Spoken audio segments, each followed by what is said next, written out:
What is the meaning of life? Does it truly exist? Throughout our lives, we often find ourselves pondering, what is the meaning of life?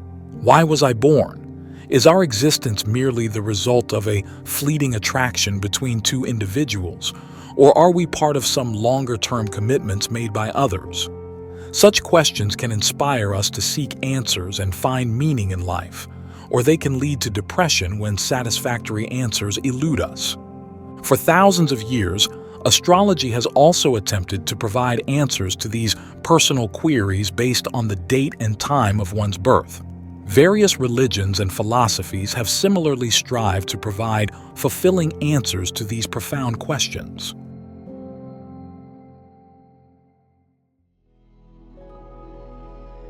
Chapter 1. What is the meaning of life? The concept of meaning is irrelevant to life itself. Life is neither meaningful nor meaningless. Yet for centuries, human minds have been conditioned to believe that life holds some grand significance. All such meanings are arbitrary.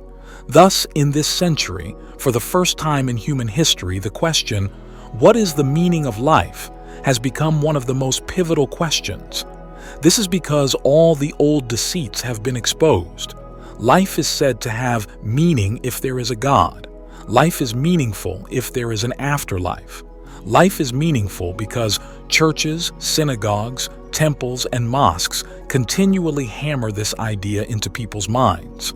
A certain maturity has come to humanity, not to everyone, but to a very small minority. I want you to remember 5 significant names. First is Søren Kierkegaard. He was the first to raise this question and was condemned globally because even asking it sparked doubt in people. No one had ever dared to ask, what is the meaning of life? Even atheists who denied God, denied an afterlife, denied the existence of the soul, even they never questioned the meaning of life. They said, to eat, drink, and be merry. That is the meaning of life. To them, it was clear that these pleasures, to eat, drink, and be merry, encapsulated all of life. But Søren Kierkegaard delved deeper into this question. Unknowingly, he sparked a movement, existentialism. Following him were 4 other names, Martin Heidegger, Karl Jaspers, Gabriel Marcel, and last but not least, arguably the most important, Jean-Paul Sartre. These individuals continue to hammer into the intellect of the world, life is meaningless. Now, anyone with any sort of intelligence will eventually confront this question, and he must find a way to face it. I do not agree with these 5 great philosophers, but I hold great respect for them. They were courageous because once you remove meaning from life, religion disappears. For so far, religion has been nothing but an effort to inject meaning into your life, to fill it so you do not feel empty, to surround you with God and angels so you do not feel alone. You do not go to churches, synagogues, and temples without reason. Existence is merely a challenge for creativity.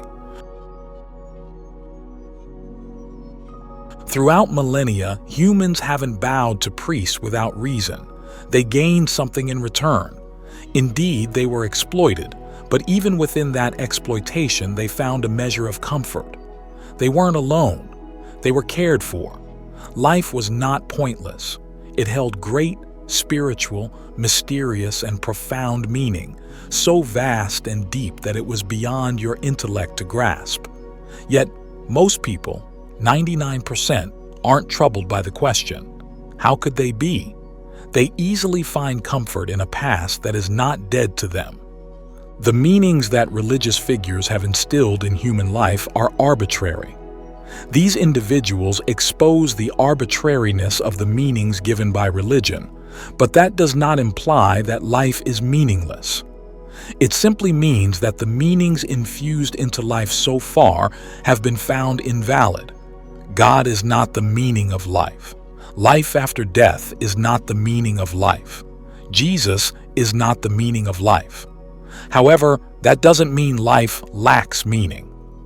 Because you thought these were the meanings of life, when they suddenly collapse, you gravitate toward the extreme opposite idea of meaninglessness. Remember this perspective: be existential. I want to tell you that life is not about having meaning or not having meaning. The question is irrelevant.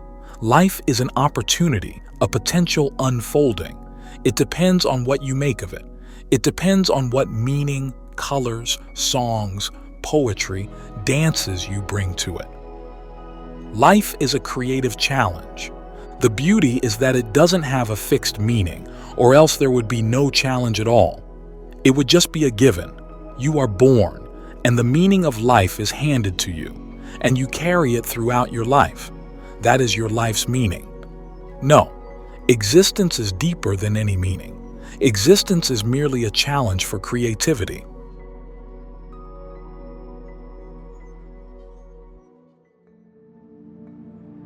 Chapter 2: 10 Answers for a Meaningful Life. From the Buddhist perspective of Dr. B. Alan Wallace, a renowned scholar and practitioner of Buddhism in the United States. He directs long-term programs at the Santa Barbara Institute and the University of California, Los Angeles, studying the relationship between meditation and happiness. The first question: what is genuine happiness? I think the term human flourishing is more accurate as it derives from the Greek word eudaimonia. Translating it as genuine happiness works, but flourishing is more precise. And what does this happiness bring us? A meaningful life. So, what makes our lives meaningful?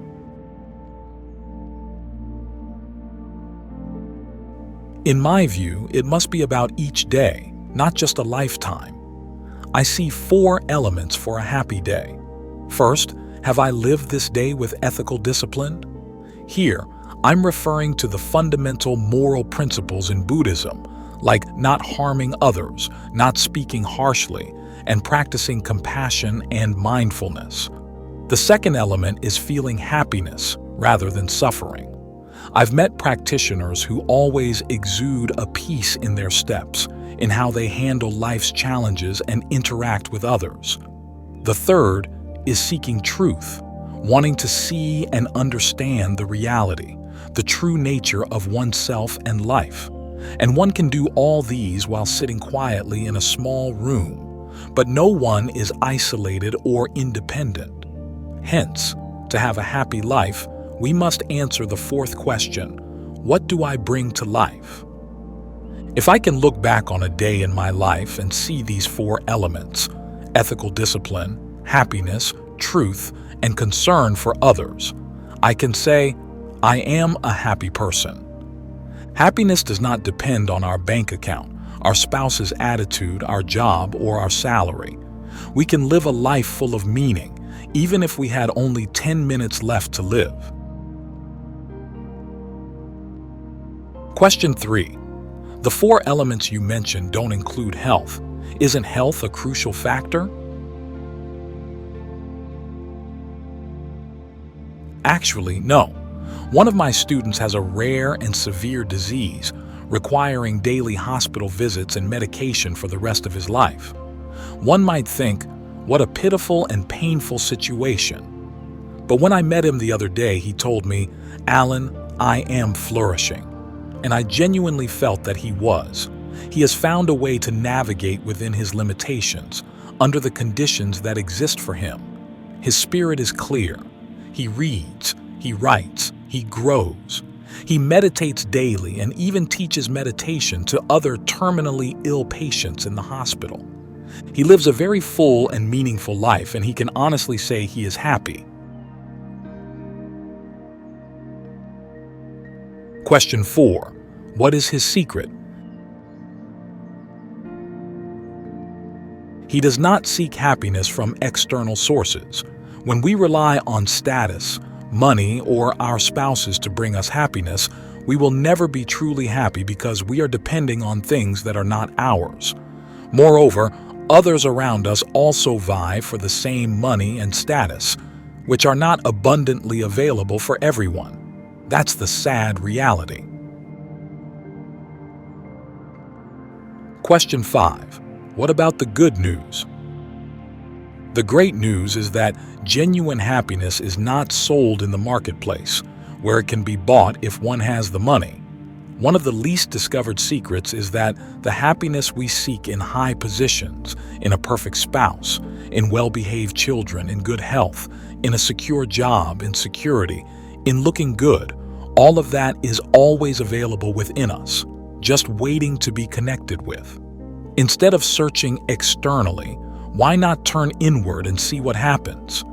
This does not mean that you should not marry, buy a car, or find a satisfying job. But I want to emphasize that if you are happy, that happiness does not depend on external factors because they are not within your control. Question 6. Everyone says money and status don't bring happiness, but how many actually live that way? The truth is, deep down, we don't really believe it. We continue to search outside ourselves, chasing what we think will make us happy: fame, a high position, love, financial and emotional security. We lack hope and belief in a true form of happiness. We tell ourselves, maybe true happiness doesn't exist. It's just nice to talk about. I'm content with an iPod or a big screen TV. That's enough happiness for me. Or some might say, let's not talk about happiness. Just getting through today is tough enough. I think they are truly to be pitied. Question 7. Is that a form of despair? It's a state where our mind no longer has space. We lose a broader perspective. I think of loving kindness metta. When practicing loving kindness, we start with loving ourselves. But this doesn't mean, what job is best for me? How much salary do I deserve? Rather, it's about, how can I flourish? How should I live to be happy, peaceful, and meaningful? Then we expand that outlook. How can people suffering find real happiness? Shantideva said, those who seek to escape from suffering plunge into suffering.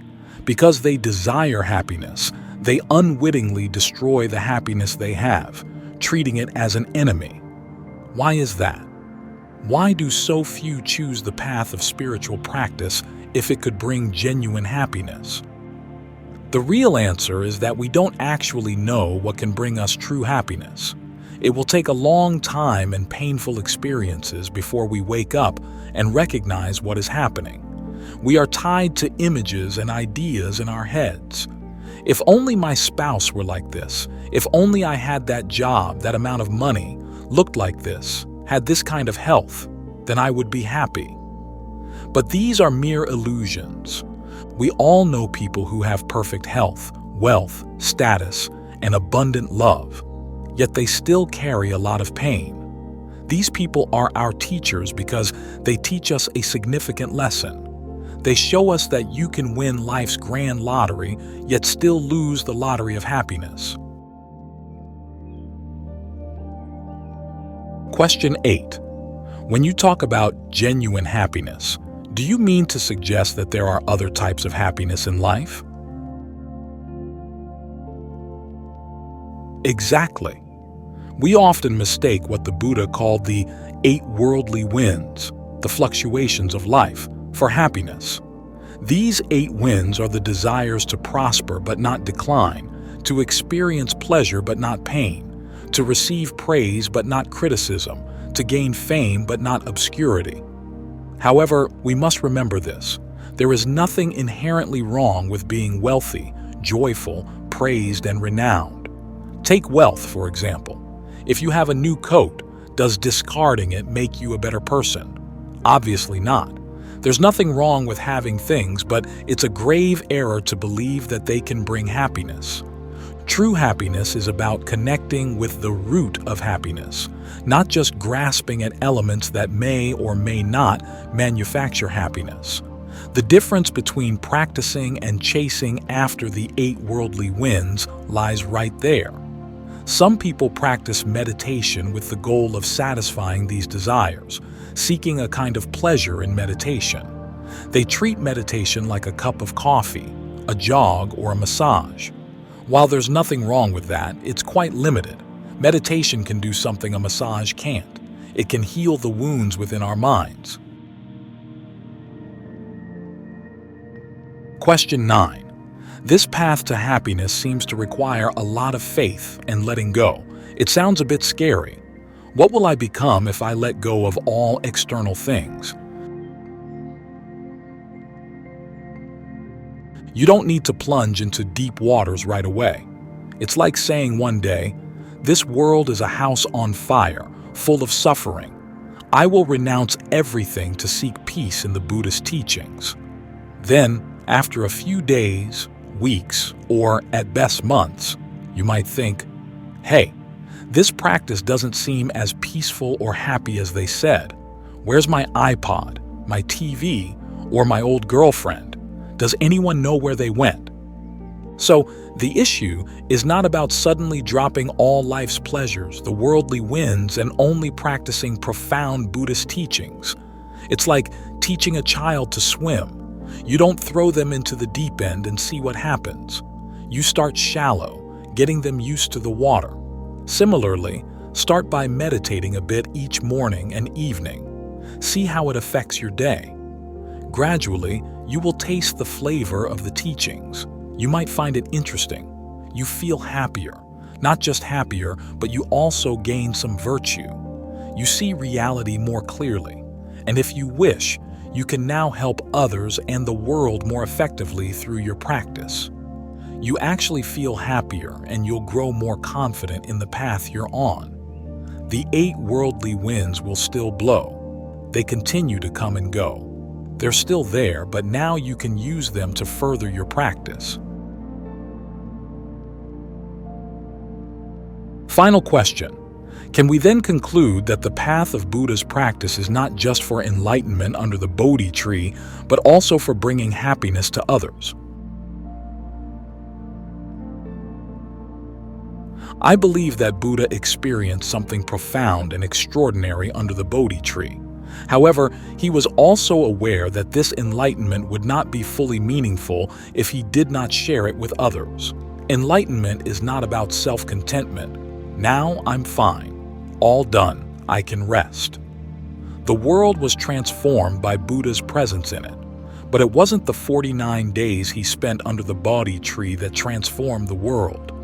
It was the 45 years that followed, during which Buddha met and engaged with the poor, kings, warriors, beggars, sharing his enlightenment with everyone he encountered.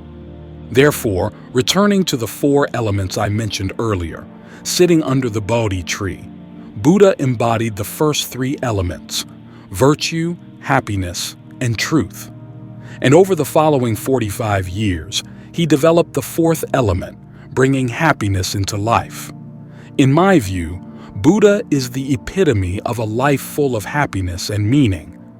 But I must also warn you, sometimes to access that genuine happiness, you might need to momentarily set aside your iPhone and smart TV.